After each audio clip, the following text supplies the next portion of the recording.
ஏசாயா 65வது அதிகாரம். அப்பொழுது அவர்கள் கூப்பிடுகிறதுக்கு முன்னே நான் மறு உத்தரவு கொடுப்பேன், அவர்கள் பேசும்போதே நான் கேட்பேன். ஆமென், ஹல்லேலூயா.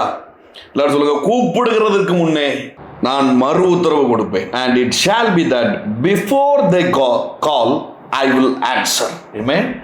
கூப்பிடுகிறதுக்கு முன்னே பதிலளிப்பேன். ஆமென், ஹல்லேலூயா. அந்த நாளில் இதை பார்த்து கொண்டு இருக்கிறவங்களுக்கு நான் சொல்கிறேன், நீங்கள் கூப்பிடுறதுக்கு முன்பதாகவே இன்றைக்கு ஒரு பதிலை நீங்கள் வாங்க போகிறீங்க. ஆமென், ஹல்லேலூயா. எல்லாரும் சொல்லுங்க, கூப்பிடுகிறதுக்கு முன்பதாய் இன்றைக்கு ஒரு பதிலை நான் வாங்க போகிறேன். ஆமென்.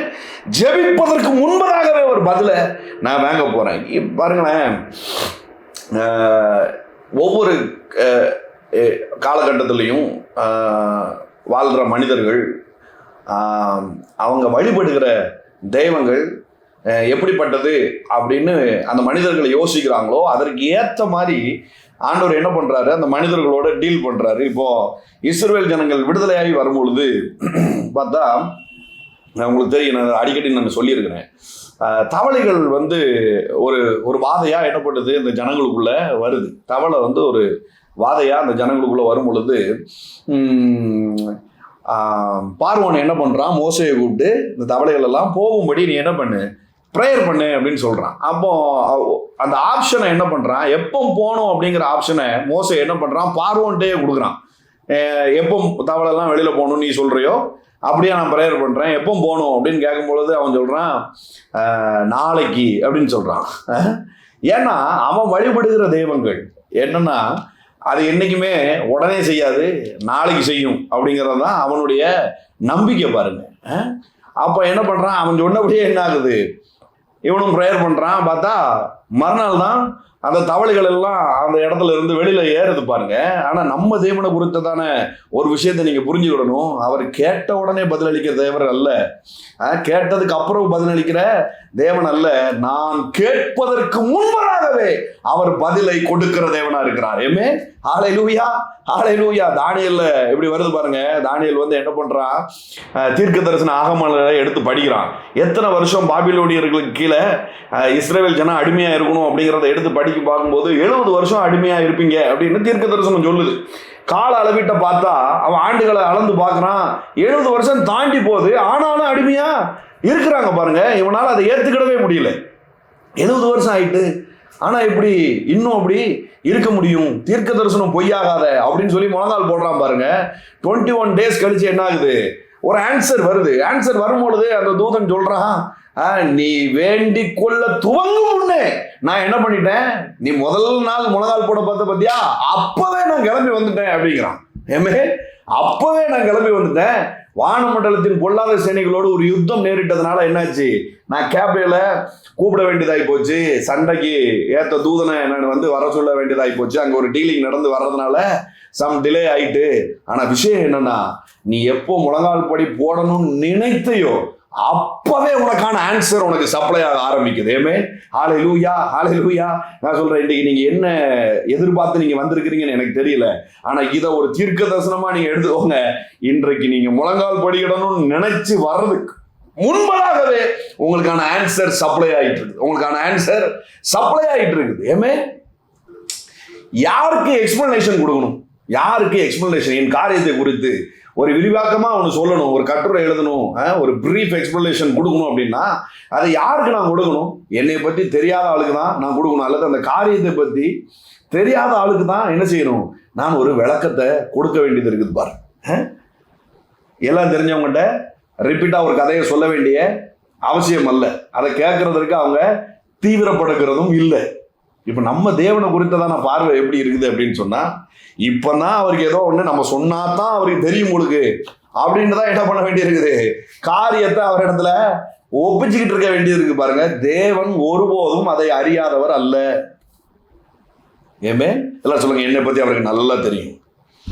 நல்லா போல்டா சொல்லுங்க, என்னைய பற்றி அவருக்கு நல்லா தெரியும்.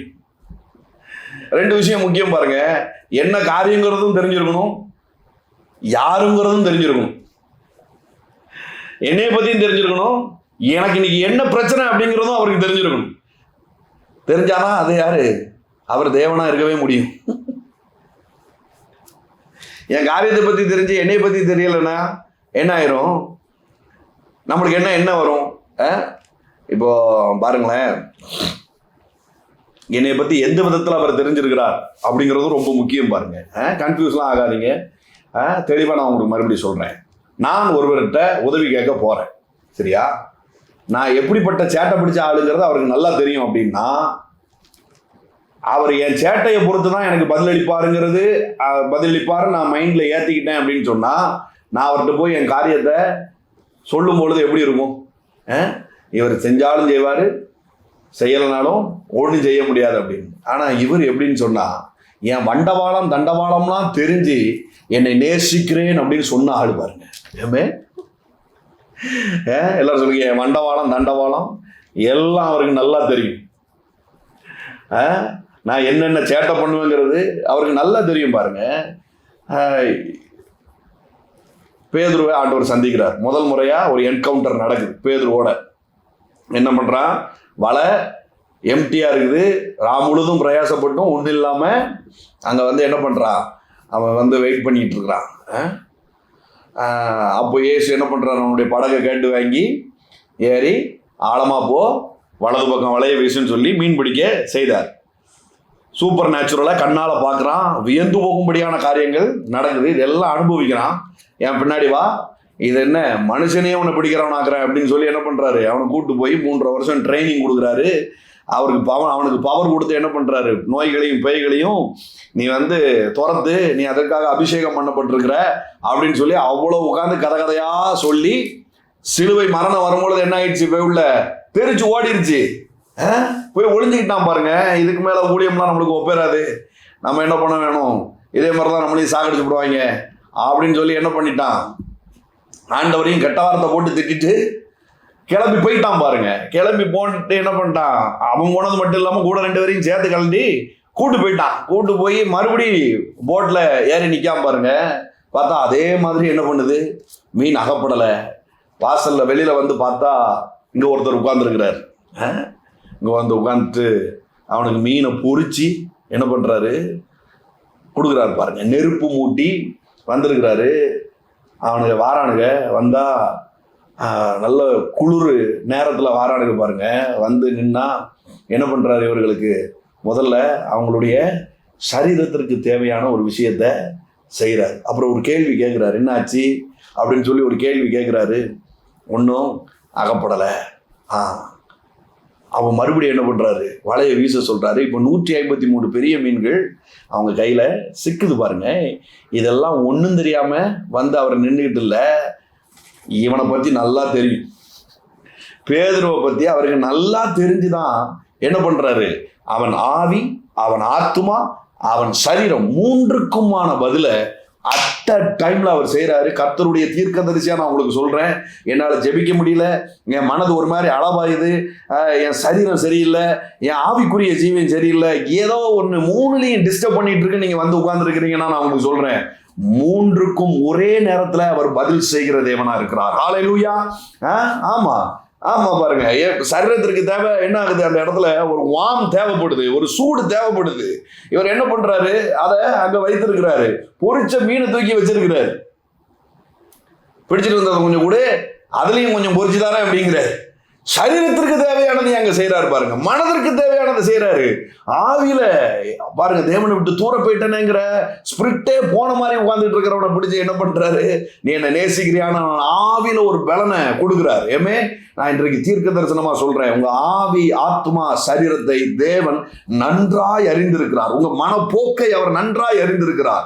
உங்க ஸ்பிரிட் மேன் அவர் நன்றாய் அறிந்திருக்கிறார். உங்க சரீரம் இப்ப இருக்கிற கண்டிஷனை அவர் நன்றாய் அறிந்திருக்கிறார்.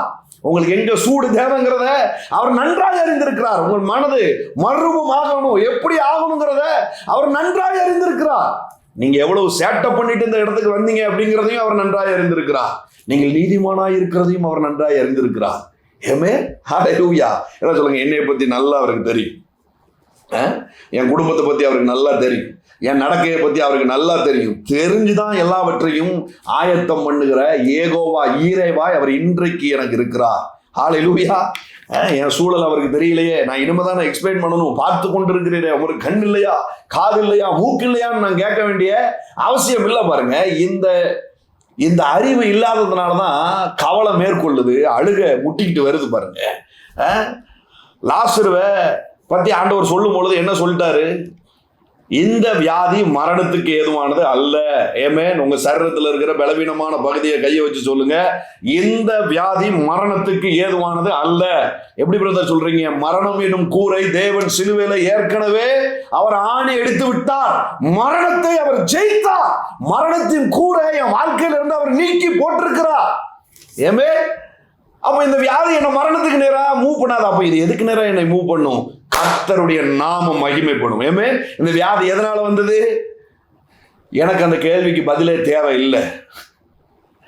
அப்ப உங்களுக்கு என்னதான் பதில் வேணும்? இந்த வியாதி இப்போ பட்டு போகணும், இது மரணத்துக்கு ஏதுவானது அல்ல. ஹல்லேலூயா. அதுதான் என்னுடைய பதிலா இருக்கணும். பாருங்க, சுகமாக விரும்புகிறாயா அப்படின்னு கேட்கிறாரு. என்னையா முட்டாத்தனமா இருக்கிற கேள்வி? பார்க்கறதுக்கு முட்டாத்தனமான கேள்வி மாதிரி இருக்கும். ஆனா ஞானமே உருவானவர் அந்த கேள்வியை கேட்கிறாருன்னா கொஞ்சம் யோசிக்கணும். ஞானமானவர் அந்த கேள்வியை கேட்கிறாருன்னா யோசிக்கணும். உலகத்தில் இருக்கிற பைத்தியம், தேவனுடைய பைத்தியம் உலகத்தில் உள்ள ஞானத்திற்கெல்லாம் பெரிய ஞானமா இருக்குது. தேவனுடைய பைத்தியமே அப்படி இருந்ததுன்னா ஞானம் எப்படி இருக்கும் அப்படின்னு வேதம் சொல்லுது. பாருங்க, அப்ப ஞானவான் ஒரு கேள்வியை கேட்கிறார். ஞானத்தின் ஊற்று ஒரு கேள்வியை கேட்குது, சுகமாக விரும்புகிறாயா? ஏன்னா மனுபுத்திரனை பத்தி அவருக்கு நல்லா தெரியும். மனுபுத்திரனை பத்தி அவருக்கு நல்லா தெரியும். பிரச்சனை ஒண்ணு இருக்கும், ஆனா பார்த்தா இவன் சொல்யூஷன் வேற ஒண்ணு தேடிக்கிட்டு இருப்பான். நிறைய பேர், நான் உங்களுக்கு சொல்றேன், உங்களுக்கு ஒருவேளை நான் இதை சொல்லும் பொழுது அஃபண்ட் ஆகலாம், பரவாயில்ல. ஆனா இது சொல்லிதான் ஆக வேண்டியிருக்கு. பெரும்பான்மையான பிரச்சனைக்கு இந்த பணம் வந்துட்டா சரியாயிரும் அப்படின்னு நீங்க யோசிச்சுட்டு இருக்கிறீங்க. அந்த பணம் வராது. நீங்க அப்படி யோசிக்கிற வரைக்கும் வராது. இந்த பிரச்சனைக்கு இந்த பணம் தான் தீர்வு அப்படின்னு நீங்க யோசிக்கிட்டு இருக்கிறீங்க. அப்படி நீங்க யோசிக்கிற வரைக்கும் அது வராது. என் பிரச்சனைக்கு என் தேவன் பதிலா இருக்கிறார். ஆமென். இதை நீங்க எப்போ சொல்ல ஆரம்பிக்கிறீங்களோ அங்கங்க இருக்கிற லாக்கா இருக்கிற பணம்லாம் உங்களை நோக்கி ஓடி வரும். பிரச்சனை வேற, பிரச்சனை வேற. எல்லாரும் சொல்லுங்க, பிரச்சனை வேற. உன் வழிகள் என் வழிகள் அல்ல, உன் நினைவுகள் என் நினைவுகளும் அல்ல. அவைகள் எல்லாத்தையும் பாக்கிலும் எப்படி இருக்குது? உயர்வானதா இருக்குது. நீ யோசிச்சுட்டு இருக்கிற உங்க அம்மாட்ட இருந்து ரிட்டைர்மெண்ட் ஃபண்ட் வந்துட்டுன்னா எல்லாம் சரியாயிரும். உங்க அப்பாட்ட இருந்து ரிட்டைர்மெண்ட் ஃபண்ட் வந்துட்டுனா எல்லாம் சரியாயிரும். எனக்கு ஒரு ஷேரை கொடுத்துட்டாங்கன்னா எல்லாம் சரியாயிரும். இந்த பேங்க்ல லோன் ஆயிடுச்சுன்னா எனக்கு எல்லாம் சரியாயிரும். You failed. நீங்க கண்டிப்பா அந்த விஷயத்துல தோத்து போவீங்க. என்ன தீர்க்கதரிசி ஐயா இப்படி ஒரு வார்த்தையை சொல்லி விட்டீங்களே? ஆமா ஆமா, உங்க இருதயம் பணத்தை நம்பும்படியாகவோ, பணம் வரும், அந்த பேங்க்காரன் ஏதாவது தருவான், டாக்குமெண்ட் சரியானதுக்கு அப்புறம் இதாயிரும், அது ரிலீஸ் ஆகிட்டுனா எப்படி ஆயிரும், அதுல தீர்வு வராது. அதுல தீர்வு வரலாம் சொல்லுங்க, அதுல தீர்வு வராது. ஏமே, என் தேவன் என்னுடைய பதிலா இருக்கிறார், என் தேவன் என்னுடைய தீர்வா இருக்கிறார். ஹல்லேலூயா, ஹல்லேலூயா.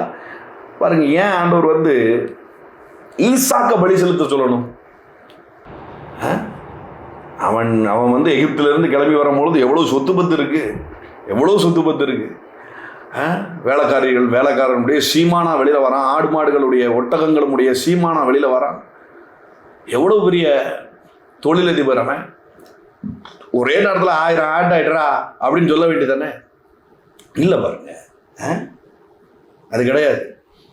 ஒரே புத்திரனும் ஏக சுதனுமா இருக்கிற உன் குமாரனை பலி செலுத்து அப்படிங்கிறார். பாருங்க என்ன விஷயம் அப்படின்னா, எதை நீங்க ஜீவனா பிடிச்சு வச்சிருக்கீங்களோ, இந்த காரியத்திற்கு இப்படித்தான் அப்படின்னு தேவனுக்கே ஒரு ரூட் போட்டு வைத்திருக்கீங்க பாத்தீங்களா, அதுல கண்டிப்பா ஒரு அடி விழுந்துரும்.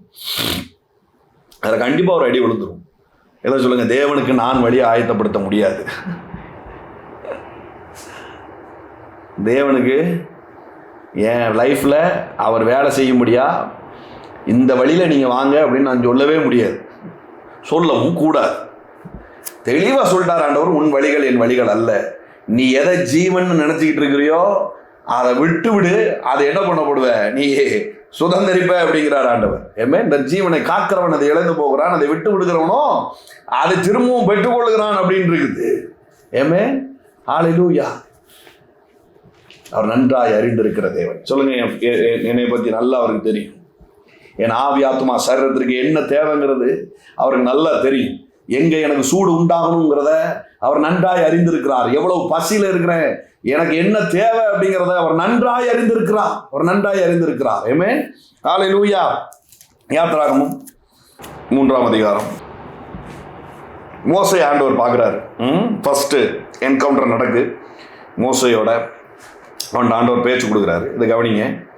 3ஆம் அதிகாரம் 6ஆம் வசனம். பின்னும் அவர், நான் ஆபிரகாமின் தேவனும் ஈசாக்கின் தேவனும் யாக்கோபின் தேவனுமாகிய உன் பிதாக்களுடைய தேவனாயிருக்கிறேன் என்றார். மோசே தேவனை நோக்கி பார்க்க பயந்ததினால் தன் முகத்தை மூடிக்கொண்டார். அப்பொழுது கர்த்தர், எகிப்தில் இருக்கிற என் ஜனங்கள் உபத்திரவத்தை நான் பார்க்கவே பார்த்து. எல்லாரும் சொல்லுங்க, பார்க்கவே பார்த்து. நல்லா சொல்லுங்க, பார்க்கவே பார்த்து. இப்படி சொல்லும் போதே அவருடைய பார்வை உங்களுடைய பிரச்சனையின் மீது இருக்கிறத நீங்க உணர முடியும். உங்க ஸ்பிரிட்ல நீங்க அதை ஃபீல் பண்ண முடியும். அவர் கண்களை நீங்க பார்க்க முடியும். ஹல்லேலூயா. மோசே பிரமாணத்தின் நாட்கள்ல வாழ்ந்த ஆள் பாருங்க. அவன் அவன் அவன் மூலியமா தான் பிரமாணமே கொடுக்கப்படுது. அதனாலதான் அவனால முகத்தை பார்க்க முடியாம குனிஞ்சிருக்கிறான். நான் உங்களுக்கு சொல்றேன், இன்றைக்கு நம்ம இயேசுவின் ரத்தத்தினால கழுவப்பட்ட நீதிமான்களா இருக்கிறோம். அவரிடத்துல தைரியமாய் கிட்டி சேரக்கூடிய கிருபா சண்டைக்கு நேராய், சகாயம் செய்யும் கிருபா சண்டைக்கு நேராய் கிட்டி சேரக்கூடிய ஒரு பெரிய கிருபை உண்டாயிருக்குது. முகமுகமாய் அவரை தரிசிக்கக்கூடிய ஒரு பெரிய பாக்கியம் உண்டாயிருக்கிறது. எப்படி நீங்க பார்க்கணும்னு விரும்புறீங்களோ அப்படி அவரை நீங்க பார்க்க முடியும். ஹல்லேலூயா. ஹல்லேலூயா. ஒவ்வொரு உலகத்துல 1000 பிரச்சனை இருக்கலாங்க. ஒரு உலகத்துல 1000 பிரச்சனை இருக்கலாம். நாடுகளுக்கு இடையே ஏகப்பட்ட பிரச்சனை இருக்கலாம். நான் சொல்லட்டா, தேவனுடைய பார்வை அவர் ஜனத்தின் மீது மட்டும்தான் இருக்குது. இன்னும் சொல்ல போனா அவர் பார்வை என் மீதும் உங்க மீதும் தான் இருக்குது. எல்லாம் சொல்லுங்க, பார்க்கவே பார்த்து. He is watching me.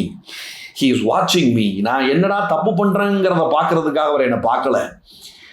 இதுல இருந்து என்னை எப்படி மீட்கலாம் அப்படிங்கிற பார்வை உண்டாயிருக்குது பாருங்க.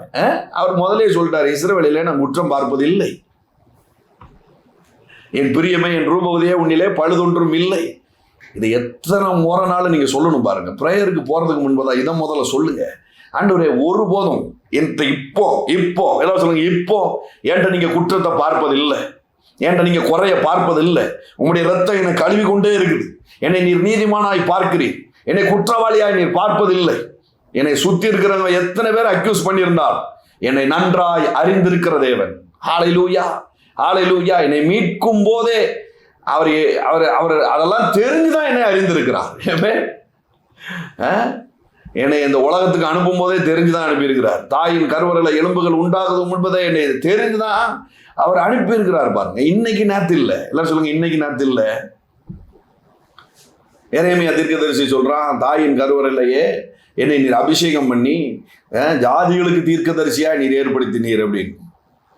இன்னும் சொல்ல போனா, உலக தோற்றத்துக்கு முன்பதாகவே அவர் சிந்தையில என்னை குறித்து படம் வரைந்து, இந்த 2024 இந்த தேசத்துல நான் பிறக்கணும், இங்கதான் நான் வளரணும், இதை தான் நான் செய்யணுங்கிறத என்ன பண்றாரு, பக்கா பிளான் பண்ணி அனுப்பியிருக்கிற தேவன் என்னை நன்றாய் அறிந்திருக்கிறவராய் இருக்கிறார். ஹல்லேலூயா.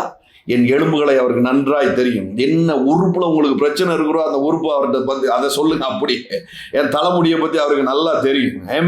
என் கை கால்களை பத்தி அவருக்கு நல்லா தெரியும். என் நுரையீரலை பத்தி அவருக்கு நல்லா தெரியும். அவர் அறிந்துட்டார், அவர் பார்த்துட்டாரு அப்படின்னு சொன்னா அந்த பார்வைக்கு முன்பதா அதுக்கப்புறம் அந்த பிரச்சனை இருந்தது இல்லை.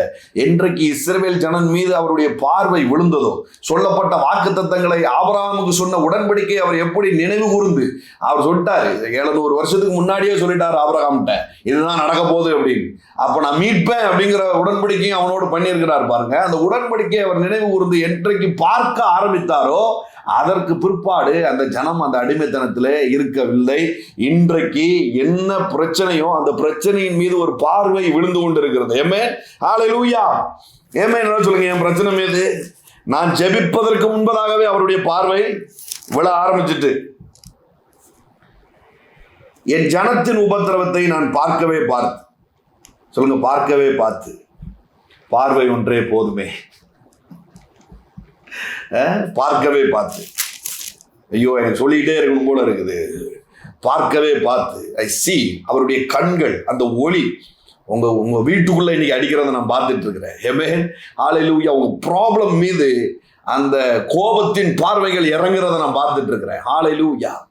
மல்படரபா ஷியாந்தலபடரதி ரிதலபோ ரியாத்தகம் படரதலபா. ஆளோட்டுகளின் நிமித்தம் அவர்கள் இடுகிற கூக்குரலை கேட்டேன். கூக்குரலை கேட்டேன். He is hearing you and he is watching you. ஆமென். ஆமென். எல்லாம் சொல்லுங்க, அவர் என்னை கேட்கிறார், என்னை பார்க்கிறார். ஒரு 2 தடவை தான் சொல்லுங்களேன், அவர் என்னை கேட்கிறார், அவர் என்னை பார்க்கிறார். சொல்லும் போதே அப்படியே உருகி ஓடட்டுங்க, மெழுகு போல. இது நீங்கள் சொல்லும் பொழுது என்ன நடக்குது தெரியுமா? அவர் ப்ரெசன்ஸை நீங்கள் ஃபீல் பண்ணுறீங்க. ஆமென். அவர் உங்கள் பக்கத்தில் இருக்கிறத நீங்கள் ஃபீல் பண்ணுறீங்க. அவர் அவங்கள தொடர்ந்து வருகிறத நீங்கள் ஃபீல் பண்ணுறீங்க. அவர் பிரசன்னத்துக்கு முன்பதான் மலைகளும் உருகும். ஆமென். மெழுகு போல அது உருகும். மெழுகு போல உருகும். எல்லாம் சொல்லுங்க, மெழுகு போல உருகும். பார்க்கவே பார்த்து, கேட்கவே கேட்டு. ஹல்லேலூயா.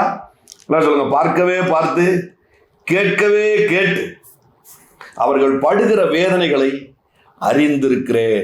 ஆமென். ஹல்லேலூயா. I know. எல்லாம் சொல்லுங்க, அவர் சொல்றார், ஐ நோ. ஆமென்.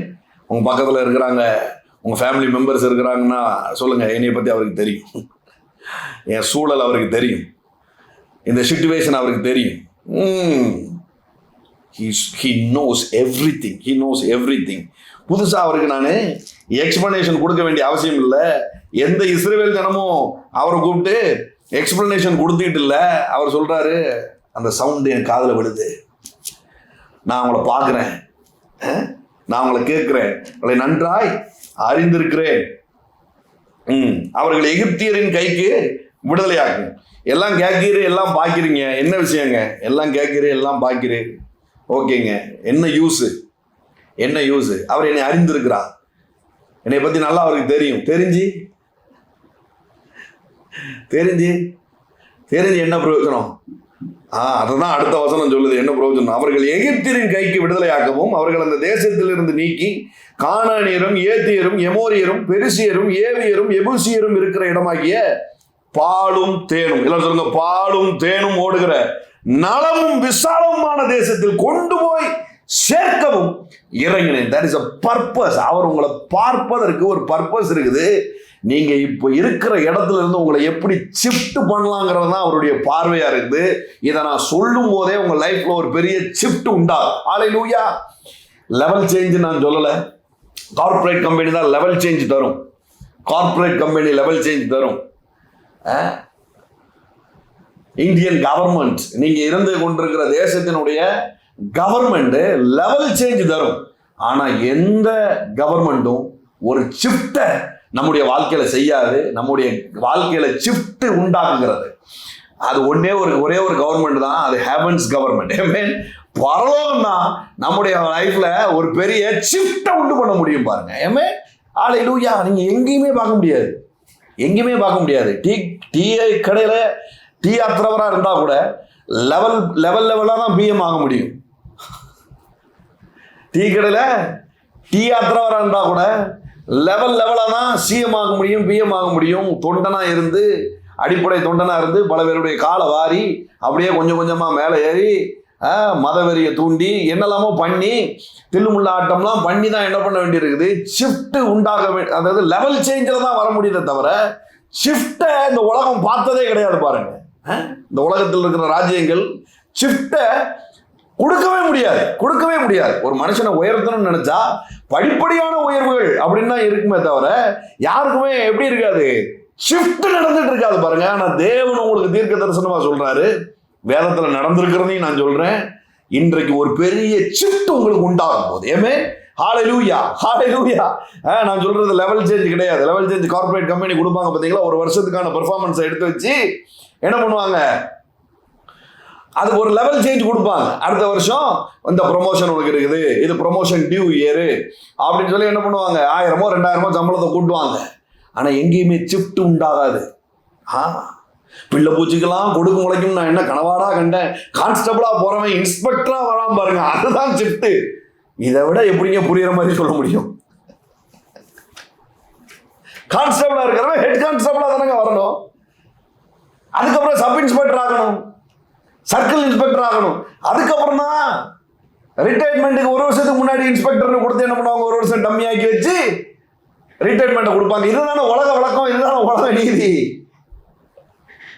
ஆனா நான் சொல்றா, வாசல் காவலாளியா இருந்த மொர்தெகாய தேவன் நன்றாய் அறிந்ததுனால ஹல்லேலூயா within a day அவன் லைஃப்ல எப்படி ஒரு ஷிஃப்ட் உண்டானதோ, நான் சொல்றேன் அவர் என்னை அறிந்திருக்கிறார் என்று சொல்லும் போதே ஒரு ஷிஃப்ட் உங்க வாழ்க்கையில உண்டா. ஹல்லேலூயா, ஒரு ஷிஃப்ட் உண்டா. எல்லாம் சொல்லுங்க, இன்றைக்கு என் லைஃப்ல ஒரு ஷிஃப்ட் உண்டா. இதை கேட்கிறவங்களுடைய காதுகள் பாக்கியம் உள்ளது, இது பார்க்கிறவங்களுடைய கண்கள் பாக்கியம் உள்ளது. ஹல்லேலூயா. எல்லாம் சொல்லுங்க, என் லைஃப்ல ஒரு ஷிஃப்ட் உண்டா.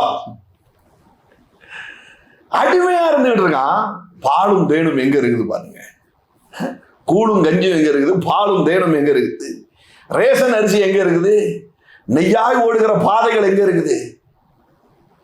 உச்சந்தலைக்கும் உள்ளங்காலுக்கும் அது என்ன ஏதோ விரலுக்கும் முடிச்சு போடுற மாதிரி இருக்குங்க. இதுக்கும் அதுக்கும் சம்பந்தமே இல்லைங்க. ஆமா, ஷிஃப்ட் நடக்கும்போது அப்படிதான் இருக்கும். ஏமே ஹல்லேலூயா. வாசல் காவலாளியா இருக்கிறவன், செக்யூரிட்டி கார்டா இருக்கிறவன் எப்படிங்க பிஎம் ஆக முடியும்? எப்படிங்க பிஎம் ஆக முடியும்?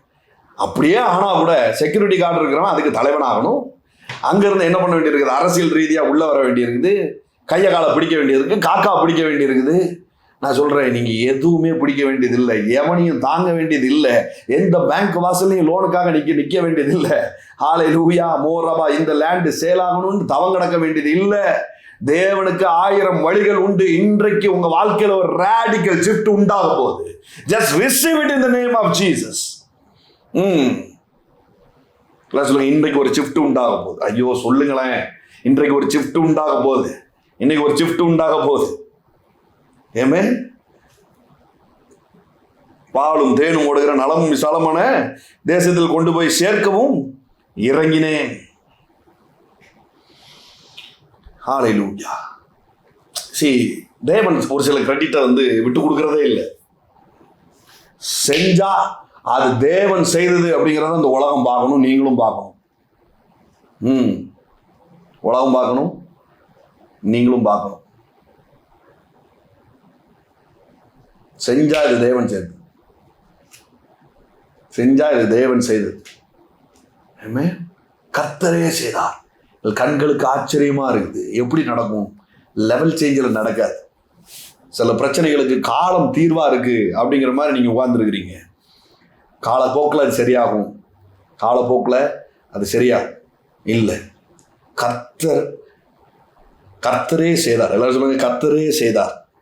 என் கண்களுக்கு ஆச்சரியமா இருக்குது. இது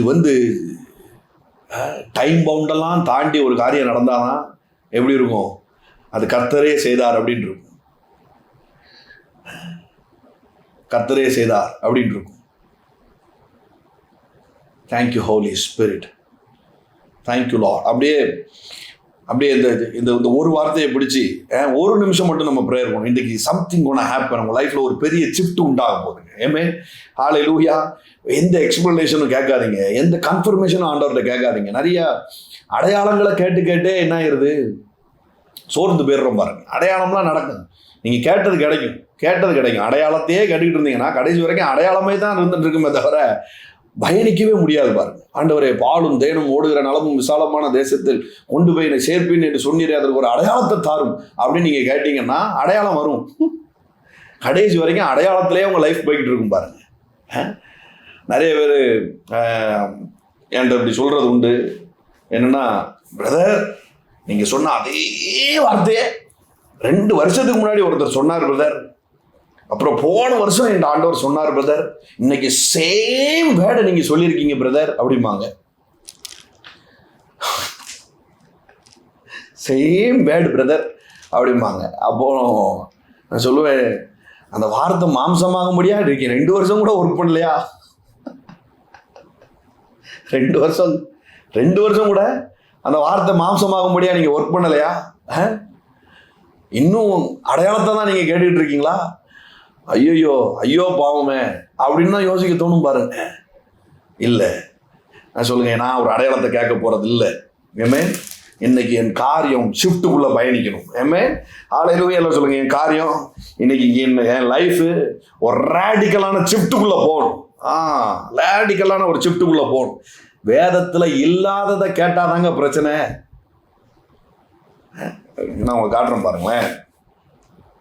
உங்களுக்கு தெரியும் கர்த்தருடைய சித்தம் என்ன அப்படிங்கிறத அறிந்துதான் என்ன பண்ண வேண்டியிருக்குது, ஜெபம் பண்ண வேண்டியிருக்குது. எங்க சொல்லி இருக்குது? 1 யோவான் 5:14 நாம் எதை ஆகிலும் அவருடைய சித்தத்தின்படி கேட்டால் அவர் நமக்கு செவி கொடுக்கிறார் என்பதை அவரை பற்றி நாம் கொண்டிருக்கிற தைரியம். எல்லாம் சொல்லுங்க, எதை கேட்டாலும் அவர் எனக்கு செவி கொடுக்கிறார் அவருடைய சித்தத்தின்படி அப்படின்றது. இப்ப நிறைய பேர் என்னன்னா, பிரேயர் முடிச்சதுக்கு அப்புறம் பிரேயர் பண்ணிட்டோம், அவர் சித்தம் என்னவோ அது நடக்கட்டும் பிரதர். அப்படி கிடையாது. பிரேயருக்கு அப்புறம் சித்தம் கிடையாது, பிரேயருக்கு முன்னாடி தான் சித்தம். புரியுதா? எல்லாரும் சொல்லுவோமா, பிரேயருக்கு அப்புறம் சித்தம் கிடையாது, பிரேயருக்கு முன்னாடி தான் சித்தம். சித்தம் என்னன்னு தெரியாம பிரேயருக்கே போகாத அப்படிங்கிறார். நிறைய பேர் சித்தம் அப்படின்னு உடனே என்ன யோசிக்கிறது அப்படின்னு சொன்னா, இன்னைக்கு நான் இதை சாப்பிட்றது கர்த்தருடைய சித்தமா, இன்னைக்கு நான் இந்த சட்டையை போடுறது கர்த்தருடைய சித்தமா? நீ கேட்கலாம். பரிசுத்த ஆவியானவர் வந்து உங்களை அழகுபடுத்துறவராக இருக்கிறார். ஆண்டவரே எனக்கு என்ன மாதிரி ட்ரெஸ் போடணும்னு நீங்க நினைக்கிறீங்க, தீர்க்க தரிசன அடையாளமா எனக்கு ஒன்று சொல்லுங்க. ஏன்னு சொன்னா இப்படி செய்யலாம். ஆனா இது எல்லாரும் செய்யணுங்கிற கட்டாயம் கிடையாது. இன்னைக்கு என்ன ட்ரெஸ் போடணும் அப்படின்னு சொல்லி என்ன பண்றாங்க, சில தீர்க்கதரிசிகள் ப்ரேயர் பண்றாங்க. ப்ரேயர் பண்ணும் பொழுது வேற யாரையாவது அவங்க மீட் பண்ணும் பொழுது என்ன ஆகுதுன்னா, அவங்க பார்த்த விஷன்ல அதே ட்ரெஸ் வந்துருக்கு.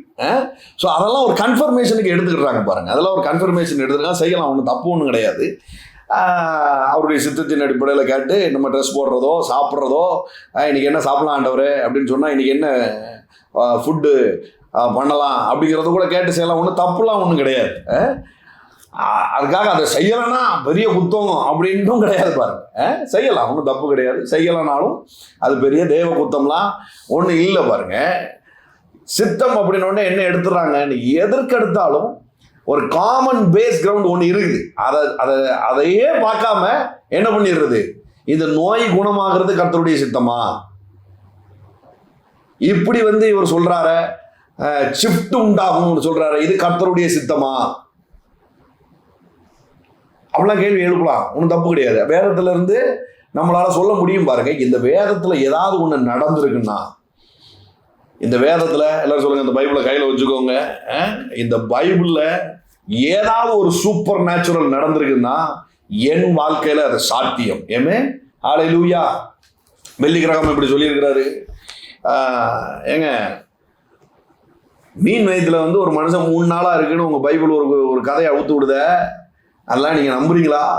அதெல்லாம் சாத்தியமாங்க அப்படின்னு சொல்லி கேட்கும்போது அவர் சொல்லியிருக்கிறாரு, எப்பா இந்த பைபிள் ஒரு விஷயத்த சொல்லுமே, ஆனால் மீன் வயிற்றுல மனுஷன் 3 நாள் இல்லை, மனுஷன் வயிற்றுக்குள்ள அவ்வளவு பெரிய மீன் 3 நாள் இருந்ததுன்னு சொன்னாலும் நான் நம்புவேன். அதுக்கு வந்துடணும் பாருங்க. ஏமே ஹல்லேலூயா. மொர்தெகாய்க்கு நடந்திருக்கதை நான் வாசிச்சிருக்கிறேன்னா எனக்கு அது புரியுதா? அப்ப என் வாழ்க்கையில அது சாத்தியம். ஏமே இதுதான் கர்த்தருடைய சித்தத்தின் அடிப்படையில ஜெபிக்கிறது பாருங்க. அதனால ஷிஃப்ட கேட்கறது தப்பு கிடையாது. மாருதி ஷிஃப்ட் சொல்லலைங்க. நான் இருக்கிறதுலே ரொம்ப, அதாவது எப்படி சொல்றது, சாதாரணமான ஒரு கார், அது லக்ஸரி கார்லாம் கிடையாது. அதை கேட்டுக்கிட்டு இருக்காங்க. ஆமா, நீங்க சொன்ன மாதிரியே நான் ஒரு ஷிஃப்ட் காரை எதிர்பார்த்துக்கிட்டு இருக்கிறேன். எதிர்பார்க்க ஒன்றும் தப்பு இல்லை. நான் ஷிஃப்ட் தான் வச்சிருக்கிறேன். சீக்கிரத்தில் அது பென்ஸா ஆடியா மாறப்போகுது இயேசுவி நாமத்தினால. நான் ஒரு ஷிஃப்ட்டை பேசுறேன், ஷிஃப்ட்டுக்கு ஒரு ஷிஃப்ட்டை பேசுறேன். மொர்தெகாய்க்கு நடந்திருக்கா, என் வாழ்க்கையில எனக்கு ஒரு ஷிஃப்ட் உண்டாகும். Come on, declare it with me. ஏமே யோசேப்பு சிறைச்சாலையிலிருந்து ஒரே நாள்ல ஒரு ஷிஃப்ட் உண்டாகி அவன் பிரியமாக முடியும்னா, என் வாழ்க்கையில ஒரு ஷிஃப்ட் இந்த நாள்ல உண்டா? இது கர்த்தருடைய சித்தத்தின் அடிப்படையில ஜெபிக்கிறது பாருங்க. ஏமே ஹல்லேலூயா. நாம் எதை கேட்டாலும், எல்லாம் சொல்லுங்க, நான் எதை கேட்டாலும் அவர் நமக்கு செவி கொடுக்கிறார் என்று நாம் அறிந்திருந்தோமானால் அவரிடத்தில் நாம் கேட்டவைகளை பெற்றுக்கொண்டோம் என்று அறிந்திருக்கிறோம். ஹல்லேலூயா. என் பிள்ளைகள் லைஃப்ல இன்னைக்கு ஒரு ஷிஃப்ட் உண்டாக போகுது. ஆமென். என் பிள்ளைங்க எப்படியே மாத சம்பளத்துக்கு கஷ்டப்பட்டுட்டு உட்காராது, ஒரு பெரிய ஷிஃப்ட் இந்த நாள்ல எனக்கு உண்டாக போகுது. ஹல்லேலூயா. Glory to be the living God. Glory to be the living God. 5வது வசனம் பாருங்க.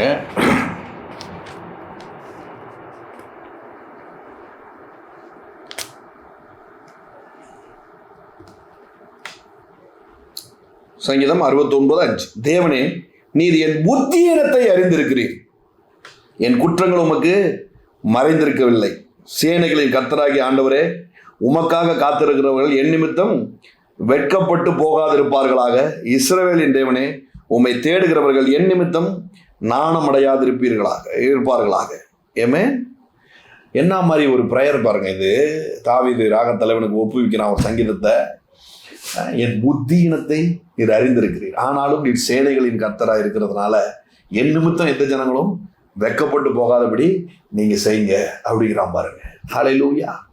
உங்களுடைய இன்னோசன்ஸை அவர் அறிந்திருக்கிறார், உங்களுடைய ஃபூலிஷ்னஸை அவர் அறிந்திருக்கிறார், உங்களுடைய முட்டாள்தனத்தை அவர் அறிந்திருக்கிறார், என்னுடைய அறியாமையை அவர் அறிந்திருக்கிறார், என்னுடைய அறிவினத்தை அவர் அறிந்திருக்கிறார். எல்லாம் தெரிஞ்சுதான் தாவீதை ராஜாவாக்கி இருக்கிறார். இது தாவீதனுடைய ஸ்டேட்மெண்ட். புத்திசாலி தானங்க ராஜாவா இருக்க முடியும்? இல்ல. எல்லாரும் சொல்லுங்க, இல்ல. தாவீது தன் வாயினால சொன்ன வார்த்தை பாருங்க. சம் மிஸ்டேக்ஸ் நடக்க தான் செய்யுது. சில சமயத்துல நான் புத்தியா நடந்துக்கிடல, எதையோ தேவையில்லாத ஒரு காரியத்தை பிடிச்சு வச்சுட்டு இதனாலதான் இதுதான் என்னுடைய இது மூலியமா தான் அப்படின்னு நிறைய புத்தீனமான காரியங்களை நான் செய்திருக்கிறேன் அப்படிங்கிறத ஒத்துக்கிட்டான் பாருங்க.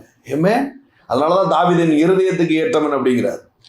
தான் சில விஷயத்துல முட்டாள்தனமா நடந்துகிட்டேன்னுங்கிறத ஒத்துக்கிடாதனாலதான் இன்னும் உண்டு சட்டியில குதிரை ஓட்ட வேண்டியிருக்குது. But he knows everything. என் முட்டாள்தனத்தையும் நீர் அறிந்திருக்கிறீர். சரி, ரைட், ஓகே. முட்டாள்தனத்தெல்லாம் அறிந்திருக்கிறீங்க, ஆனா நான் கஷ்டப்பட்டதை உங்களுக்கு தெரியுமா? சங்கீதம் 139.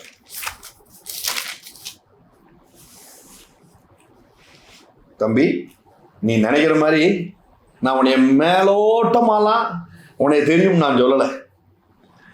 நீ சந்தித்து கொண்டிருக்கிற இந்த பிரச்சனையும் உன்னையும் உன் குடும்பத்தையும் உன் தொழிலையும் உன் ஊழியத்தையும் மேல் போக்கில் நான் எனக்கு தெரியும் அப்படின்னு நான் சொல்லலை அப்படின்னு தாவீது வாயினால் அவர் சொல்றாரு. சங்கீதம் 139. கர்த்தாவே, நீர் என்னை ஆராய்ந்து அறிந்திருக்கிறீர். என்னைய பத்தி ரிசர்ச்சே அவர் பண்ணி வைத்திருக்கிறார். எனக்கு என் பிள்ளை ரொம்ப பிடிக்குங்க. என் பிள்ளை எனக்கு ரொம்ப பிடிக்கும். சரியா? என் மகளை என் ஜீவனை போல நான் நேசிப்பேன். ஆமா. ஆனா அவ தலையில எவ்வளவு முடியும்னு எனக்கு தெரியாது. உலகத்திலே உனக்கு யார் பிடிக்கும் அப்படின்னு கேட்டா எங்க அப்பா அப்படின்னு அவ தெளிவா சொல்லுவா. அந்த அளவுக்கு அவளை நான் நேசிக்கிறேன். யார்கிட்டையும் என்னை விட்டு கொடுக்க மாட்டா. அந்த அளவுக்கு நான் நேசிக்கிறேன். அப்போ ஆனா அவ்வளவு நேசம் இருக்கிறனா அவ தலைமுடி எவ்வளவுன்னு எனக்கு தெரியாது. ஆனா அவர் தெரியுமா, உன் தலைமுடியெல்லாம் எண்ணப்பட்டிருக்கு. Glory to be the living God. எவ்வளவு நேசம் என் பிள்ளை மேல நான் வச்சாலும் அவளை ஃபுல் டீட்டெயில் எனக்கு தெரியாது. ஆனா இவர் சொல்றாரு, உன் தலைமுடிய கூட உன் நைட்ல உட்கார்ந்து நான் உன்னை எண்ணி இருக்கிறேன்டா அப்படிங்கிறார். ஹல்லேலூயா. என்னை அவ்வளவு டீட்டெயிலா ஆராய்ந்து அறிந்திருக்கிற தேவன் இந்த பிரச்சனையிலே உங்களை சாகடிச்சிட மாட்டார். ஹல்லேலூயா. இதுல நீங்க முங்கி போக மாட்டீங்க. இதுல அப்படியே நீங்க சோர்ந்து போய் உட்கார மாட்டீங்க. ஆமா.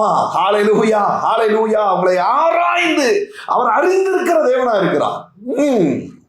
அது சொல்றான், என்னுடைய கண்ணீரெல்லாம் நீங்க துருத்தில பிடிச்சு வச்சிருக்கீங்க அப்படின்னு சொல்றான் பாருங்க. நான் என்னைக்கு எழுதுனே எனக்கு தெரியாது.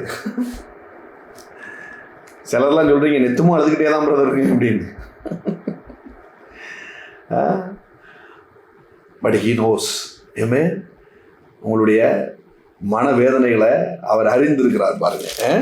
இன்னும் சொல்றேன் பாருங்க, என் உட்காருதலையும் என் எழுந்திருத்தலையும் நீர் அறிந்திருக்கிறீர், என் நினைவுகளை தூரத்தில் இருந்து அறிகிறீர். எல்லாரும் சொல்லுங்க, நான் உட்கார்றதையும் எழுந்திருத்தலையும் நீர் அறிந்திருக்கிறீர். எவ்வளவு தூரம்னா, தாவீது ஆடுகள் மேய்ச்சிட்டு இருக்கிறான். சிங்கத்தை ஜெயிக்கும் போதும் கரடியை ஜெயிக்கும் போதும் தேவன் எனக்கு உதவி செய்தார்னு சொல்றான். சவுல் ராஜாட்ட போய் சொல்லும் பொழுது தேவனே எனக்கு உதவி செய்தார் அப்படின்னு சொல்றான். பாருங்க, அங்க உட்கார்ந்துட்டு இருக்கிற போது அவர் என்னைக்கு என்னை ராஜாவாய் சிங்காசனத்தில் அமர பண்ணினாரோ அப்பந்தான் அவர் என் பக்கத்துல வந்து உட்கார்றாரு. அப்படி இல்லை பாருங்க. அவன் சொல்றான், இல்லை நான் காடு மேடு சகதியெல்லாம் நடந்து போனேன், நான் சாணிகளுக்குள்ள உழண்டு கிடந்தேன், ஆடுகளுக்கு பின்னாடி நான் அலைஞ்சு போய்கிட்டு இருந்தேன், அப்பவும் நீங்க என் கூட தான் இருந்தீங்க அப்படிங்கிறான். அங்க யாருமே எனக்கு ஆடியன்ஸ் இல்லையே. நான் மியூசிக் போட்டுட்டு இருக்கும்போது, அங்க நான் பிளே பண்ணிக்கிட்டு இருக்கும்போது யாருமே எனக்கு ஆடியன்ஸ் இல்லையே. யாரா சொன்னா அப்படிங்கிறாரு ஆண்டவர். நீ மியூசிக் வாசிக்கும் போது உனக்கு சுத்தி ஆளே இல்லைனாலும் நான் உட்கார்ந்துருப்பேன். ஏமே நான் சொல்றேன், உங்க திறமையை பாராட்டுறதுக்கு ஒருத்தரும் இல்லை, நீங்க வருத்தப்பட்டு இருக்கீங்கன்னு நான் சொல்றேன். மகா பெரியவர் உங்களுடைய ஆடியன்ஸா உட்கார்ந்துருக்கிறார். ஏமே ஹல்லேலூயா. நீங்க தனி அறைக்குள்ள உங்களுடைய டேலண்ட்டை ரிலீஸ் பண்ணிட்டு இருக்கும் பொழுது இதை யாருமே ரசிக்க மாட்டேங்காங்களே, யாருமே இதை வந்து பாராட்ட மாட்டேங்காங்களே, நான் இவ்வளவு பண்ணியிருக்கிறேன்னு எனக்கு ஒரு அப்ரிசியேஷனே இல்லையே அப்படின்னு நீங்க உட்கார்ந்துட்டு இருக்கீங்க. உங்க சம்பாத்தியத்தை குறித்து ஒரு அப்ரிசியேஷனே இல்லையே, உங்களுடைய காரியங்களை குறித்து ஒரு பியூட்டிஃபுல்லா ஒரு காரியத்தை நான் இவ்வளவு நேரம் மெனக்கிட்டு போய் செஞ்சு எடுத்து கொண்டு வந்து காட்டுறேன், ஆனா யாருமே அதை வந்து அப்ரிசியேட் பண்ண மாட்டேங்காங்களே நீங்க நினைச்சிட்டு இருக்கிறீங்க. இல்ல, உங்கள் உட்கார்தலையும் உங்கள் எழுந்திருத்தலையும் அவர் அறிந்திருக்கிற தேவனா இருக்கிறார். ஹல்லேலூயா. உங்க உட்கார்தலையும் உங்களை எழுந்திருத்தலையும் அவர் அறிந்திருக்கிற தேவனா இருக்கிறார். அங்க வந்து உட்கார்ந்து இருக்கிறார் பாருங்க. அங்க ஆட்டுக்கு பின்னாடி இவன் ஞானி எழுதிட்டு இருக்கும் போது அங்க வந்து நிற்காரு. என் உட்கார்தலையும் என் எழுந்திருத்தலையும் அறிந்திருக்கிற தேவன் பாருங்க. நான் நடந்தாலும் படுத்தாலும் என்னை சூழ்ந்திருக்கிறீர். முடியல டாடி அப்படின்னு நான் படுத்தாலும் சரி, பரவாயில்ல கொஞ்சம் திராணி இருக்கு எழுந்து போவோம் அப்படின்னு நினைச்சாலும் சரி, நீங்க என் கூட தான் இருக்கிறீங்க. படுத்துட்டியா மண்ணா போ அப்படின்னு சொல்லி நீங்க நகட்டு போகல. நான் சோர்ந்து போய் விழும்போது நீங்க என்ன பண்றீங்க? You are with me, you are with me, you are with me. ஹல்லேலூயா, ஹல்லேலூயா. என் வழிகளெல்லாம் உமக்கு தெரியும். என் நாவில் சொல் பிறவாவதற்கு முன்பே இதோ கர்த்தாவே அதையெல்லாம் நீர் அறிந்திருக்கிறீர். வாயை திறந்து ஒரு ரெக்வெஸ்ட வைக்கிறதுக்கு முன்னாடி you know everything. ஹல்லேலூயா, ஹல்லேலூயா, ஹல்லேலூயா. என் வாயிலிருந்து ஒரு வார்த்தை வர்றதுக்கு முன்பதாகவே நீர் அதை அறிந்திருக்கிற தேவனா இருக்கிறீர். எல்லாரும் சொல்லுமா, என் வாயிலிருந்து ஒரு வார்த்தை வர்றதுக்கு முன்பதாகவே இதை அறிந்திருக்கிற தேவனா இருக்கிற. முற்புறத்திலும் பிற்புறத்திலும் நீர் என்னை நெருக்கி உமது கரத்தை என் மேல் வைக்கிறீர். எவ்வளவு க்ளோஸா அவர் உங்களுக்கு இருக்கிறாருன்னா, முற்புறத்திலும் பிற்புறத்திலும் நான் எப்படி நிற்க முடியும், முன்னாடியும் பின்னாடியும் பாருங்க. அவர் எவ்வளவு என்னை பிடிச்சு வச்சிருக்கிறார், எவ்வளவு டீட்டெயிலா என்னுடைய ஸ்மெல் முதற்கொண்டு அவருக்கு தெரியுது அப்படின்னா, அவர் நெருக்கி என்னை கட்டி அணைத்து பிடித்திருக்கிறார் பாருங்க. ஆமென். ஹல்லேலூயா. Do you feel it? ஹல்லேலூயா. அப்படியே உங்களை நீங்க ஒரு தடவை அப்படியே இறுக்கிக்கோங்க. உங்களை நீங்க ஒரு தடவை இறுக்கிக்கோங்க. இன்னைக்கு கர்த்தர் உங்களை இருக்கிறத நீங்க ஃபீல் பண்ணட்டும். சம்திங் ஒன்று ஹேப்பன். ஹல்லேலூயா. அவருடைய நெருக்கத்தை மட்டும் உணர ஆரம்பிச்சிட்டோம்னா இன்னைக்கு ஒரு பெரிய ஷிஃப்ட். ஆமென். ஹல்லேலூயா. பல இடங்கள்ல நீங்க விட்டு கொடுக்கப்பட்டிருக்கலாம். நீங்க நேசித்த நபர்களினால. நான் உங்களுக்கு சொல்றேன், இவர் பிடிக்க ஆரம்பிச்சுட்டாருன்னா எங்கேயுமே உங்களை விட்டு கொடுக்க மாட்டார். இவர் பிடித்ததை நீங்க ஃபீல் பண்ணிட்டா போதும், அவர் எங்கேயும் உங்களை விட்டு கொடுக்க மாட்டார். ஆமா, எந்த போலீஸ் ஸ்டேஷன்லயும் உங்களை விட்டு கொடுக்க மாட்டார், எந்த கோர்ட்டு கேஸ்லயும் உங்களை விட்டு கொடுக்க மாட்டார். ஆமென். ஹல்லேலூயா. எந்த எதிர் வீட்டுக்காரன்டையும் உங்களை விட்டு கொடுக்க மாட்டார். எந்த சொந்தக்காரனுக்கு மத்தியிலையும் அவர் உங்களை விட்டு கொடுப்பதில்லை. இந்த அறிவு எனக்கு மிகவும் ஆச்சரியமும் எனக்கு எட்டாத உயரமா இருக்கிறது. உம்முடைய ஆவிக்கு மறைவாக நான் எங்கே போவேன்? உம்முடைய சமூகத்தை விட்டு எங்கே ஓடுவேன்? நான் வானத்துக்கு ஏறினாலும் நீர் அங்கே இருக்கிறீர், நான் பாதாளத்தில் படுக்கை போட்டாலும் நீர் அங்கேயும் இருக்கிறீர், நான் விடியற் காலத்து செட்டைகளை எடுத்து சமுத்திரத்தின் கடையாந்தரங்களில் போய் தங்கினாலும் அங்கேயும் உமது கை என்னை நடத்தும், உமது வலதுகரம் என்னை பிடிக்கும். நான் இது தெரியுதா உங்களுக்கு? புத்தி பேதலிச்சு போய் திடீர்னு வானத்துக்கு மேல ஏறினாலும் பார்த்தா அங்கேயும் அவர் எனக்காக வெயிட் பண்ணிட்டு இருக்கிறாரு. சேர்றா எதுவுமே வேண்டாம், காலகாத்தால இருந்துச்சு கடலுக்குள்ள ஓடிடுவோம் அப்படின்னு சமுத்திரத்திற்குள்ள போனாலும் அங்கேயும் அவருடைய கை வந்து இருக்கு. எப்ப ராங் ரூட் எடுத்துட்ட, ரைட் ரூட் இந்த சைடு இருக்கு, இப்படி திரும்பி போ அப்படின்னு சொல்லுவாரு அப்படிங்கிறான். ஐயோ ராபா சந்தாலபாடர் உங்க லைஃப்ல இன்னைக்கு ஒரு யூ டர்ன் உண்டாக போகுது. இன்னைக்கு ஒரு யூ டர்ன் உண்டாக போகுது. ஆமென். நான் சும்மா சொல்லலை, ஐ எம் வெரி சீரியஸ். வசனத்தை வாசிச்சா அந்த வசனம் என் வாழ்க்கையில மாம்சம் ஆகும். ஏமே ஹல்லேலூயா. அது எந்த வசனமா இருந்தாலும் சரி, எடுத்துட்டா என் வாயில அந்த வசனம் வந்துட்டுனா அது என் வாழ்க்கையில மாம்சம் ஆகும். இன்னைக்கு சொல்றேன், என் லைஃப்ல ஒரு பெரிய யூ டர்ன் உண்டாக போகுது. உங்க லைஃப்ல ஒரு பெரிய யூ டர்ன் உண்டாக போகுது. ஏன் சொல்றேன்? ஏன்னா வழி தப்பிட்டேங்க. எனக்கே தெரியுது, வழி தப்பி தான் நான் ஓடிக்கிட்டு இருக்கிறேன்னு. பாதாளத்துக்கு போனாலும் அங்கேயும் எனக்கு டைரக்ஷன் கொடுக்கிற தேவன் என்னோடு இருக்கிறார். ஏமே, நான் பாதாளத்துல போய் படுக்க போட்டாலும் அங்கேயும் நீர் இருக்கிறீர். சமுத்திரத்துல நான் போனாலும் என்ன பண்றீரு? அங்கேயும் உமது கை என்னை நடத்தும், உமது வலது கரம் என்னை பிடிக்கும். இருள் என்னை மூடிக்கொண்டும் என்றாலும் இரவும் என்னை சுற்றி வெளிச்சமா இருக்கும். உமக்கு மறைவாக இருளும் அந்தகாரப்படாது, இரவும் பகலை போல வெளிச்சமா இருக்கும். உமக்கு இரவும் வெளிச்சமும் சரி. ஏமே, நீர் என் உள்ளந்தரியங்களை கை கொண்டிருக்கிறீர். என் தாயின் கற்பத்தில் என்னை காப்பாற்றினீர். நான் பிரமிக்கத்தக்க அதிசயமாய் உண்டாக்கப்பட்டபடினால் உம்மை துதிப்பேன். உமது கிரியைகள் அதிசயமானவைகள், அதை என் ஆத்மாவுக்கு நன்றாய் தெரியும். இன்னும் அப்படியே வாசிட்டு வந்தீங்கன்னா அவன் சொல்றான், என் எலும்பு ஃபார்ம் ஆனது உங்களுக்கு தெரியும். பாருங்க, என் அவைகள் ஒன்றாகிலும் இல்லாத போதே அவைகள் அனைத்தும் அவைகள் உருப்பெறும் நாட்களும் உமது புத்தகத்தில் எழுதி இருக்கிறது. ஆரபா ஷாந்தலபா தகமடரதலபா மல்படரதலபா ஷதலபா தகமடரதலபோ ஷியாந்தலபடரதிரிதலபா.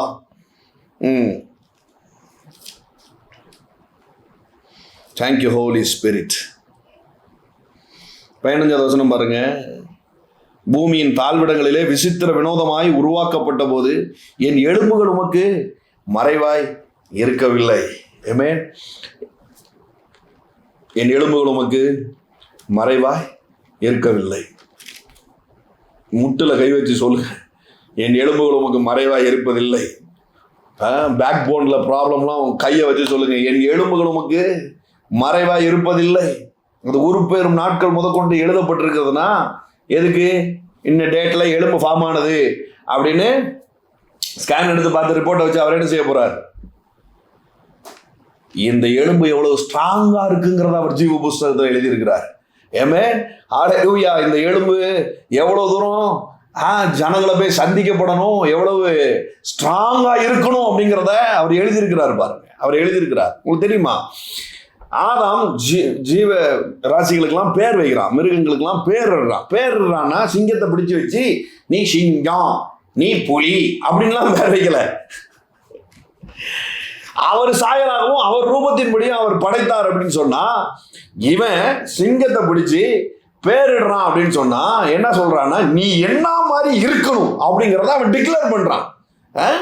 நீ என்ன மாதிரி இருக்கணும் அப்படிங்கிற, நீ காட்டுக்கு ராஜாவா இருக்கணும் அப்படின்னு சொல்லி டிக்ளேர் பண்றான். யானையை பார்த்து பேர் வைக்கிறான்னா, நீ காடுகளின் பாதுகாவலனா இருக்கணும், நீ நடந்து போகும்போது அதிரணும், உனக்கு இப்படி இருக்கணும், உன்னுடைய துதிக்கை இவ்வளவு ஸ்ட்ராங்கா இருக்கணும், உனக்கு நீந்த தெரியணும், உனக்கு பறக்க தெரியணும், உனக்கு இதை தெரியணும், உனக்கு அதை தெரியணும்னு சொல்லி என்ன பண்றான்?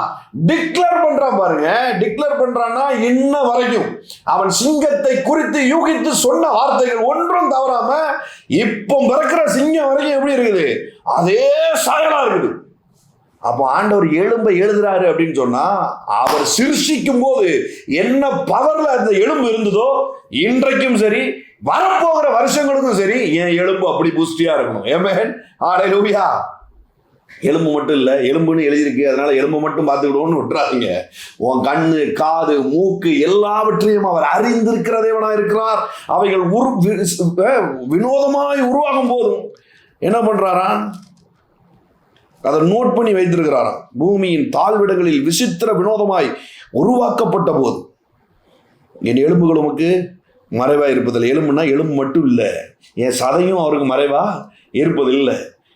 எந்த காரியமும் அவருக்கு மறைவாய் இருப்பது இல்லை. ஹல்லேலூயா. Thank you Holi spirit. இன்னும் சங்கீதக்காரனை குறித்து நிறைய பார்க்கலாம்.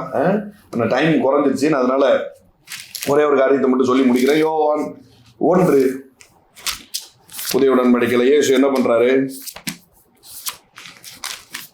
சரியா பண்ணியிருக்கிறாரு. நீர் எதை கேட்கிறீர் அப்படிங்களா? யோவான் 1ஆம் அதிகாரத்துக்கு வாங்க.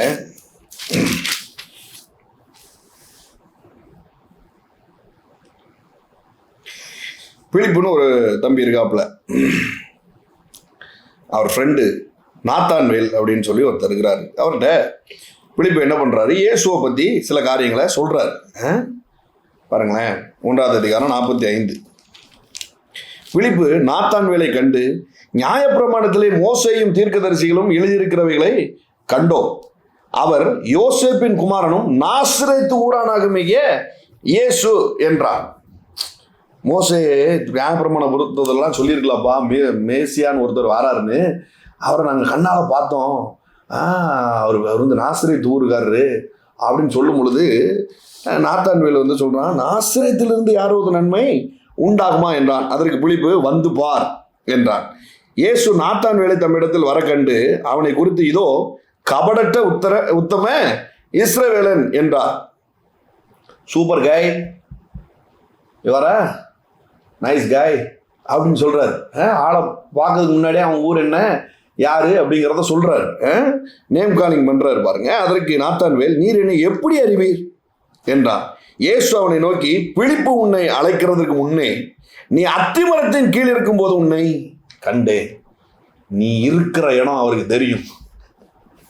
ஏமே ஏமே உங்களுக்கு சில ப்ராஃபிட்ஸ்லாம் வந்து நேரில் சொல்லாமல் கூட இருக்கலாம். நிறைய பேர் வந்து என்கிட்ட கேட்பாங்க, எப்படிங்க உங்களுக்கு மட்டும் கரெக்டாக வந்து தீர்க்க தரிசனம் சொல்கிறாங்க அப்படின்னு. ஏன்னா நான் அவ்வளோ வீக்கான ஆள், எனக்கு அது சொல்லலைன்னா ரொம்ப கஷ்டம். உங்களுக்கு ஏன் சொல்லலை அப்படின்னு சொன்னால் நீங்கள் ரொம்ப ஸ்ட்ராங்காக இருக்கீங்கன்னு அர்த்தம். எனக்கு பிரசங்கம் புரியலைன்னா தான் என்ன செய்ய வேண்டியிருக்குது. கிளாஸ் டீச்சர் வந்து பொதுவாக நடத்திக்கிட்டு இருக்காங்க, திடீர்னு வந்து ஜவஹர் புரியுதா இது அப்படின்னா என்ன அர்த்தம், எனக்கு அட்டென்ஷன் வரல, மற்ற பிள்ளைகளுக்குலாம் அட்டென்ஷன் வந்துருச்சுன்னு அர்த்தம். எனக்கு அட்டென்ஷன் வரல, மற்றவங்களுக்குலாம் அட்டென்ஷன் வந்ததுன்னு அர்த்தம் பாருங்க. நான் சொல்கிறேன், யார் உங்களுக்கு டைரெக்டாக வந்து உங்களை நேம் காலிங் பண்ணாமல் அதுதான் உங்களுக்கு சந்தோஷம்னா அதை தேவன் செய்ய வல்லவராக இருக்கிறார். நிச்சயமாக செய்வோம், அதில் எந்த பிரச்சனையும் இல்லை. ஆனால் அப்படி நடக்கலைன்னா கூட நீங்கள் அதை நீங்கள் பிடிச்சிக்கோங்க, நீங்கள் இருக்கிற இடம் அவருக்கு நல்லா தெரியும். ஏமே உங்கள் பொசிஷன் அவருக்கு நல்லா தெரியும். இயேசு வாயிலா அதை சொல்கிறாரு பாருங்க. நீ இன்னைக்கேப்பா இதை விடு, நீ பிலிப்பு பார்க்கறதுக்கு முன்னாடி ஒரு அத்திமரத்தை கீழே நின்றுருந்தல்ல, அப்போவே எனக்கு தெரியும் அப்படிங்கிறார். நீ அத்திமரத்தின் கீழே இருக்கும்போது உன்னை கண்டேன் என்றார். அதற்கு நாத்தான்வேல், ரபி, நீர் தேவனுடைய குமாரன், நீ இஸ்ரவேலின் ராஜா என்றார். இயேசு அவனுக்கு பிரதியுத்தரமாக, அத்திமரத்தை கீழே இருந்ததை பார்த்தேன்னு சொன்னதுக்கே இப்படி சொல்றியடா, இதிலும் பெரிதானவைகளை காண்பாய். பார்த்ததுக்கு ஒரு முகாந்திரம் இருக்குது. சும்மா உன்னை அத்திமரத்தை கீழே பார்த்துட்டேன், உன் சிச்சுவேஷன் எனக்கு தெரியும் அப்படிங்கிறது இல்லை விஷயம். அதில் ஒரு விஷயம் இருக்குது, பெரிய விஷயம் வாழ்க்கையில் நடக்க போகுது அப்படிங்கிறார். ஹல்லேலூயா. கர்த்தருடைய தீர்க்கதரிசியாக நான் உங்களுக்கு இதை சொல்கிறேன். நீங்கள் எங்கே இருக்கீங்க அப்படிங்கிறது தேவனுக்கு தெரிந்ததுக்கு பின்னாடி ஒரு பெரிய முகாந்தரம் இருக்குது. இன்றைக்கு உங்கள் வாழ்க்கையில் ஒரு பெரிய ஷிஃப்ட் உண்டாக போகுது. அதுக்குத்தான் இவ்வளோ நேரம் கற்றுன்னு கற்றுனேன், வேற ஒன்றும் இல்லை. இன்றைக்கு எல்லாம் சொல்லுங்க, இன்றைக்கு என் வாழ்க்கையில் ஒரு பெரிய ஷிஃப்ட் உண்டாக போகுது. அவர் என்னை அறிந்திருக்கிறார் என்று சொன்னால் அதற்கு பின்பதா ஒரு பெரிய வேலை இருக்குது. நாகும் அப்படின்னு சொல்லி ஒரு புத்தகம் இருக்குது, வாசிக்க வேண்டாம். மீகாக்கு அடுத்து இருக்கும், 1-2 அதிகாரம் இருக்கும். 1ஆவது அதிகாரத்தில் 7வது வசனம் இப்படி சொல்லுது, கர்த்தர் நல்லவர், இக்கட்டு நாளிலே அரணான கோட்டை, தம்மை நம்புகிறவர்களை அறிந்திருக்கிறார். ஆமென்.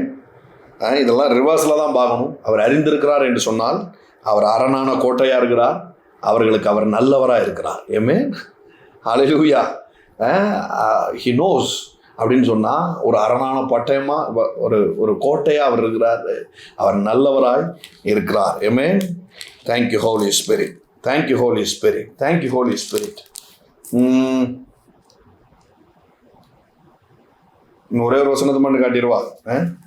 சாரி, என்ன முடிக்காம போனா ரொம்ப கஷ்டம். சொல்லுங்க, என் உட்காருதலையும் என் எழுந்திருக்கலையும் அவர் அறிந்திருக்கிறார். ஒரு எக்ஸசைஸா நான் உங்களுக்கு சொல்றேன். 1 நாளாகமும் 17வது அதிகாரத்தை நீங்க வாசிங்க. 1 நாளாகமும் 17வது அதிகாரத்தை நீங்க வாசிங்க. ஏன்னா அதை பத்தி நான் நிறைய பிரசங்கம் பண்ணிட்டேன். தாவீதினுடைய அலைச்சலை எவ்வளவு தூரம் அவர் அறிந்திருக்கிறார் அப்படிங்கிறத குறித்து நான் அந்த 1 நாளாகமும் 17 வச்சு நிறைய பிரசங்கத்தை நான் பண்ணிட்டேன். அதனால நான் ஒரு எக்ஸசைஸா நான் உங்களுக்கு தரேன். நீங்க என்ன பண்ணுங்க, அந்த 1 நாளாகமும் 17வது அதிகாரத்தை 4 தடவையாவது என்ன பண்ணுங்க, நீங்க வாசிங்க. அதுல ஒரு பெரிய ஜீவன் இருக்குது அந்த அதிகாரத்துல. அது இன்றைக்கு உங்க வாழ்க்கையில வேலை செய்யும். Thank you Lord.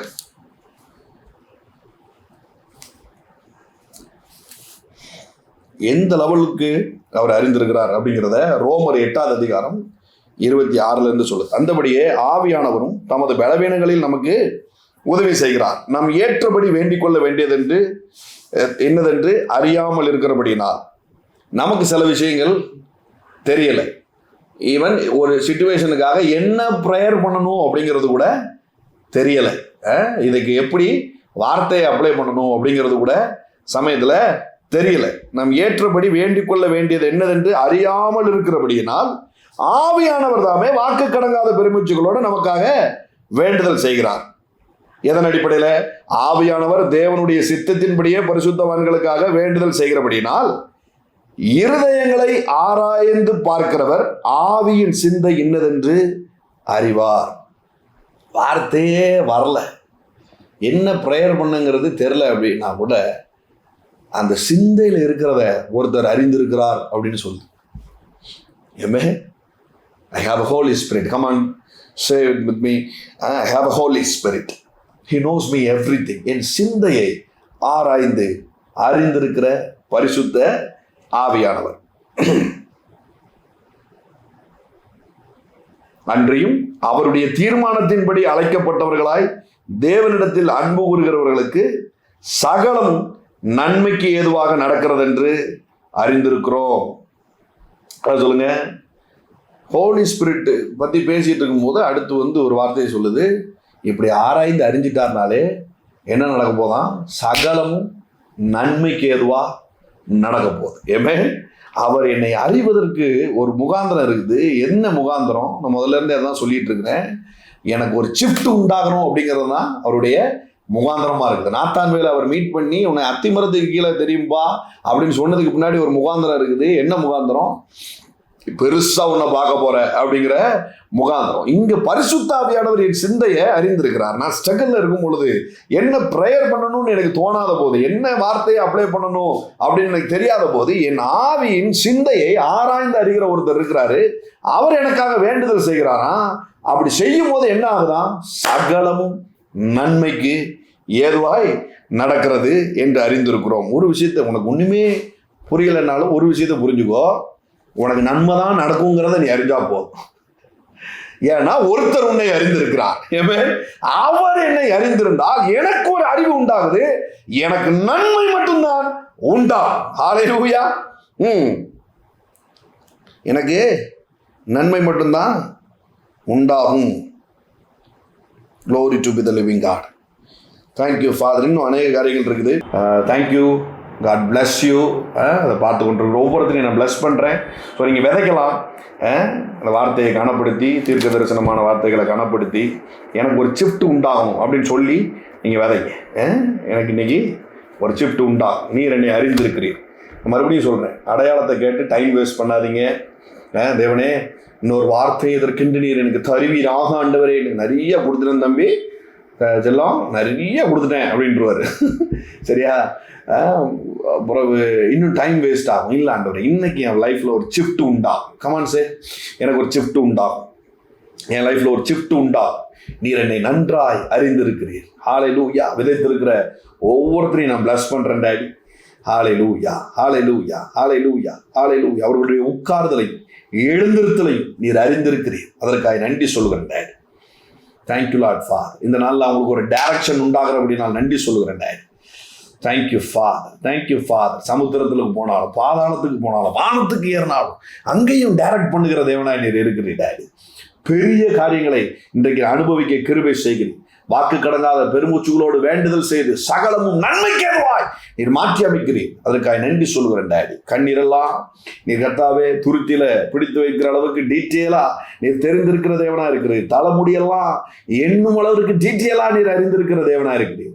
எங்களை நன்றாய் நீர் அறிந்திருக்கிறபடினால கர்த்தருடைய சித்தத்தின்படி நாங்கள் ஜெபித்த இந்த காரியங்கள் 100% எங்க வாழ்க்கையில பலனை தருகிறது. அதற்காக நன்றி சொல்லுகிறேன் இயேசுவின் நாமத்தினால பிதாவே. ஆமென், ஆமென், ஆமென். So God bless you. God bless you.